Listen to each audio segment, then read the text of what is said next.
유도선 목사입니다.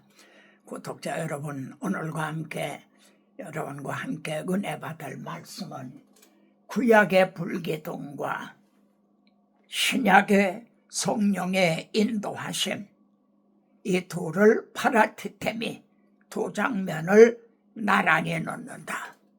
그리고 나는 확신하노니, 탐구할 본문은 출애굽기 13장에 있는 말씀입니다. 여기서 잠시 지난 시간에 전한 말씀을 복습을 해보겠습니다. 우리는 나 자신은 시내산의 믿음인가 아니면 시온산의 믿음인가? 하나님이 시내산에 강림을 하셨어요. 그리고 십계명을 주셨어요. 그 십계명은 유치원 어린이들에게 주시는 그런 아주 초보적인 그런 말씀이었어요. 그런데 신약시대에는 하나님이 말입니다. 시온산에 임마누엘 하셨어요. 그리고 산에 올라가 앉으셨어요. 이제 시내산이 아니라 산에 올라가 앉으시니, 그리고 팔복을 주셨어요. 첫째가 심령이 가난한 자는 심령으로 시작이 됩니다. 십계명에는요 심령이 없어요. 심령이 가난한 자는 푸트코스, 아주 극빈자예요. 하나님 앞에 내놓을 거라고는 아무것도 없는 전적 타락, 전적 부패, 그리고 전적 무능한 이 심령이 가난함을 알고 애통을 하죠. 오라, 나는 괴로운 사람이다. 그렇게 애통을 하게 되면 삐죽삐죽했던 돌이 만질만질한 이제 조약돌이 되듯이요, 온유 겸손한 자가 된다는 거죠. 그리고 의에 줄인 자는, 의에 목마른 자는 복이 있나니, 어떤 물질에 목마르고 어떤 명예에 목마르고 권세에 목마르고 세상 것으로 목마른 것이 아니라 의에 목마른 자는 복이 있나니 그가 배부름을 얻을 것이며, 이것이 시온산의 믿음이에요. 여러분, 구원 얻었다는 것은 하나님과 관계가 회복이 됐다는 거예요. 그냥 회복이 돼서 하나님은 아버지가 되고 우리는 하나님의 자녀가 되는 거죠. 그리고 하나님 아버지와 자녀의 관계는 닮음의 관계인 거예요. 태초에 하나님이 사람을 하나님의 형상대로 하나님을 닮게 지으셨죠. 그러니까 팔복의 사람은 하나님을 닮아가는 사람인 거예요. 자, 그러면은 오늘 탐구할 말씀 보면, 여호와께서 그들 앞에 가시며 낮에는 구름기둥으로 밤에는 불기둥으로 진행하게 하시니, 하나님의 앞에서 구름기둥, 불기둥으로 인도해 주셨다는 거죠.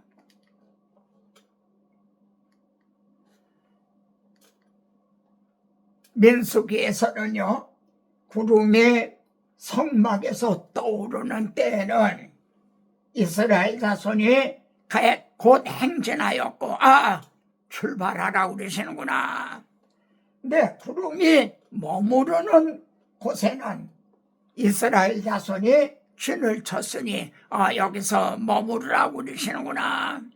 이렇게 행진을 하고 또 머물기도 하고요. 이것이 옛 언약 시대였어요. 그리고 이 구름, 불기둥, 이거는 하나의 그림자였고 모형이었던 거죠. 그리고 또 한 가지가 있어요. 뭐죠? 언약궤입니다. 여호와의 산에서 떠나, 즉 시내산을 출발해요. 그때 3일길을 갈 때 여호와의 언약궤가 앞서가면, 아까는 구름기둥, 불기둥이 앞에서 인도했어요. 근데 여기서는 여호와의 언약궤가 앞서가서 인도했어요. 그리고 그들의 쉴 곳을 찾았고, 그러면 이거는 말씀이 인도했다는 거죠. 언약궤, 말씀이 인도했다.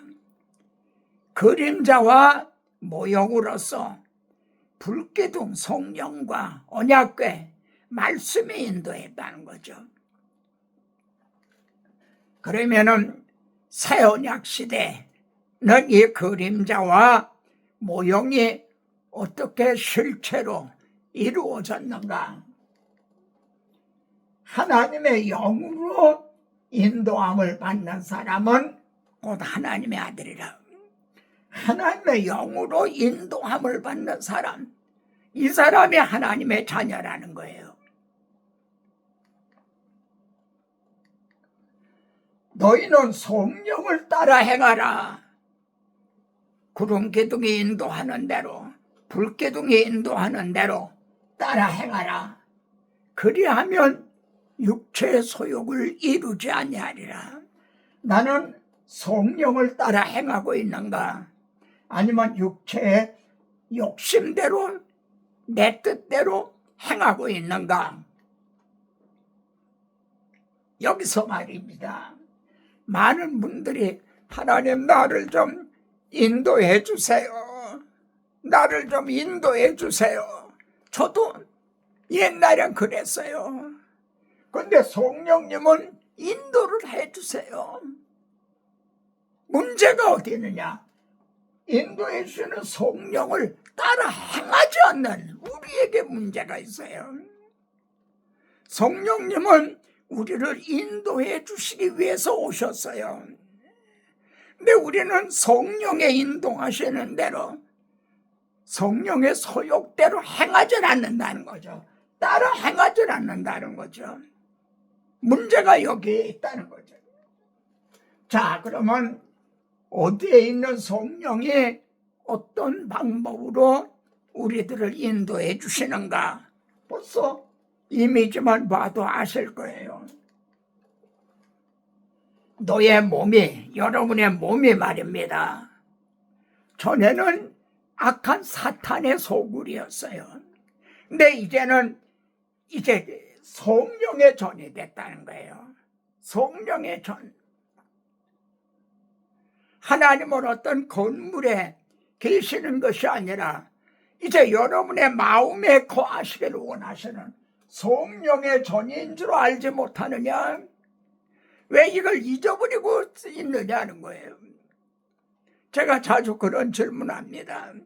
여러분 백에 한 1억짜리 돈이 수표가 있다. 그러면 그걸 얼마나 소중히 여기겠나요? 근데 여러분에게 몸이 성령님을 지금 모시고 있다. 이걸 하루에 몇 번이나 생각하고 있느냐는 거죠. 또 그리스도인은요, 새 언약을 마음에다 기록을 하신다는 거예요. 옛날 구약에는요, 돌비에 기록이 됐죠. 그것은 안 됐잖아요. 마음에 기록하고 생각에 기록한다. 생각에 두고 마음에 기록을 한다. 이거는 뭘 의미하냐면 성령께서 나 자신의 생각과 마음을 주장을 하신다는 거예요. 이렇게 하라. 이렇게 하면 안 된다. 그걸 우리는 따라 행해야 되는데 그걸 따라 행하지 않는다. 자, 그리스도인은요, 성령과 말씀, 성령이 모셨고 또 마음에 새 언약이 기록이 되어 있는 성령과 말씀이 있는 사람들, 이 사람이 그리스도인이다. 이걸 그래서 성령은 기관차와 같다 이거예요. 그럼 말씀은요 선로와 같다 이거예요. 여러분 기관차가 있어도 선로가 없으면은 움직일 수가 없잖아요. 근데 선로는 있어도 기관차가 없으면은 아무 소용이 없죠. 근데 여러분 속에는 성령님이 내주하시고 또 새 언약의 말씀이 기록이 됐다는 거예요. 그래서 성령이 말씀을 통해서 인도하신다는 거죠. 바울의 경우 보세요. 하나님의 말씀에 붙잡혀 사람들이 다 말렸어요. 환난과 결박이 기다린다. 그러니까 예루살렘으로 올라가시지 마세요. 아마 육적으로 하면요 올라가지 않았으면 바울은 결박당하지 않았겠죠. 근데 말씀에 붙잡혀 성령에 매였어요. 어디에 있는 말씀, 어디에 있는 성령인가요? 바울 속에 내주하시는 성령, 그리고 그 말씀이 바울을 예루살렘으로 올라가게 하신 거예요. 그래서 데살로니가 전서에는 항상 기뻐하라, 쉬지 말고 기도하라, 봉사에 감사하라, 잘 하시는 말씀이죠. 그리고 하신 것이 성령을 소멸하지 말며 성령을 소멸하지 말아라, 성령의 불을 끄지 말아라, 이런 뜻이죠. 어디에 있는 성령이에요? 여러분의 마음에서 인도하시는 성령님을 그걸 소멸하지 말라, 거부하지 말라. 또 말씀하시는 예언을 멸시하지 말고, 성령님은 그리고 성경은 오늘도 말씀을 해요. 근데 그 말씀을 우리는 멸시하는 거예요.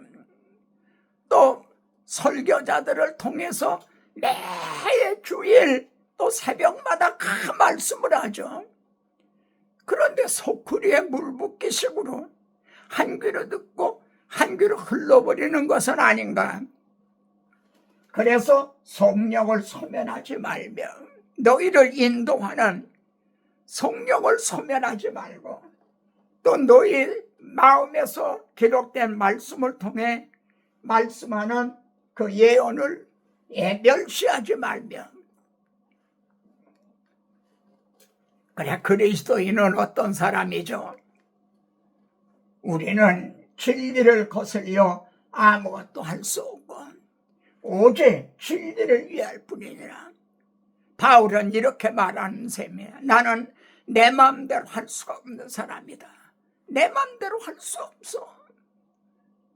내 속에 내주하시는 성령께서 말씀을 통해 인도하시는 대로 다른 거 할 수 없고 오직 그 진리를 위할 뿐이니 나는 그를 따를 뿐이다. 이런 사람들이 성숙한 그리스도인이라 말할 수가 있죠. 여러분, 마지막 질문입니다. 우리가 자유하다 그러잖아요. 프리덤, 자유한데 사탄에 대해서 자유한 건가? 하나님에 대해서 자유한 건가? 여러분, 아마 여러분은 대답이 분명할 거예요. 사탄에 대해서 자유한가? 하나님께 대한 자유인가? 바울은 로마서에서 너희가 죄의 종이 되었을 때에는, 이 사람은 구원받기 이전이죠. 사탄에게 매여서 끌려가던 그때는 의에 대하여 자유로웠나니라. 이게 무슨 뜻인가요? 의에 대하여 자유로웠나니라. 직접적으로 말하면 하나님에 대해서 그때는 자유했다는 거예요. 예를 들어 부모가 없는 고아가 있어요. 걔는 자유해요.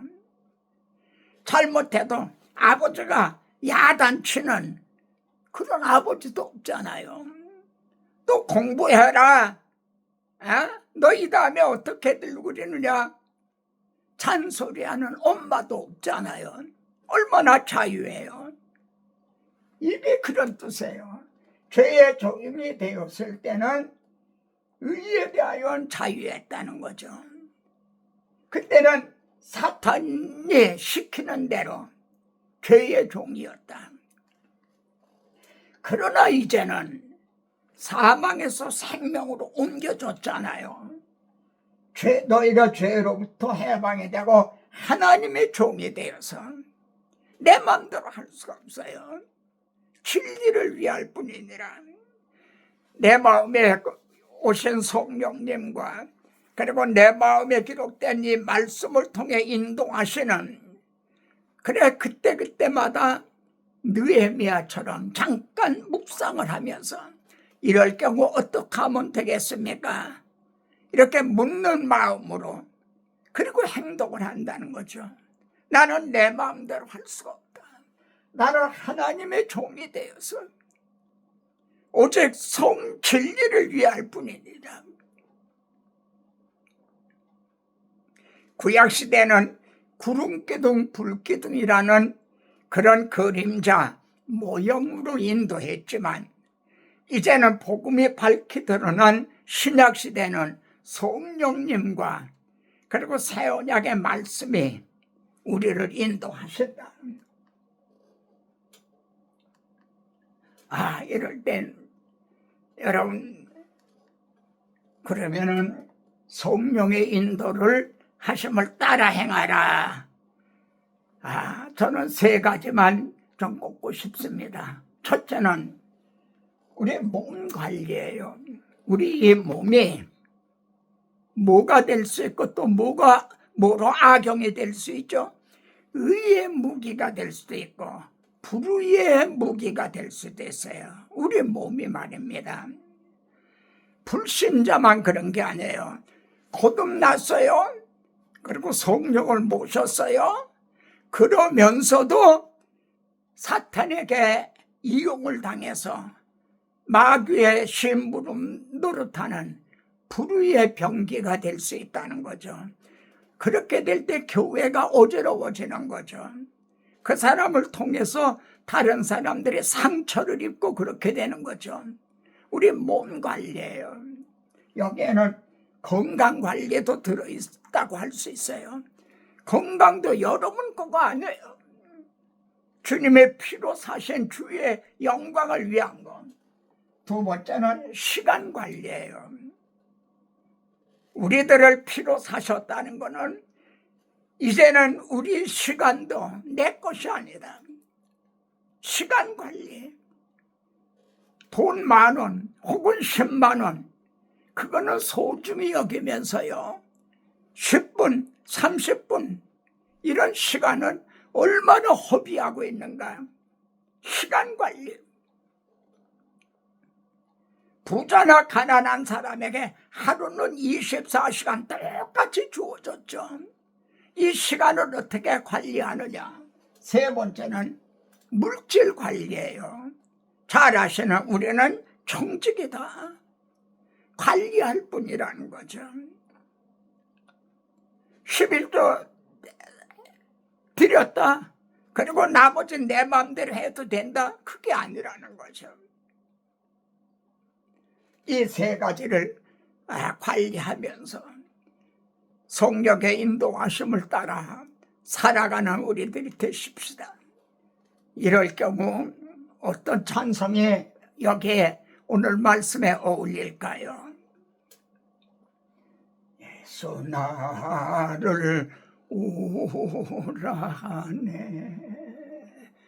예수 나를 오라 하네. 어디든지 주를 따라 주와 같이 가려네. 주의 인도하심 따라 주의 인도하심 따라 어디든지 주를 따라 주와 같이 가려네. 주가 크신 은혜 내려 나를 항상 돌아보고 크신 영광 보여주며 나와 함께 가시네. 주의 인도하심 따라 주의 인도하심 따라 어디든지 주를 따라 주와 같이 가려네. 주의 인도하심 따라 주의 인도하심 따라 어디든지 주를 따라 주와 같이 가려네. 겟세마네 동산의 주님은 일어나라 함께 가자. 아멘. 다음 시간에도 뵙겠습니다.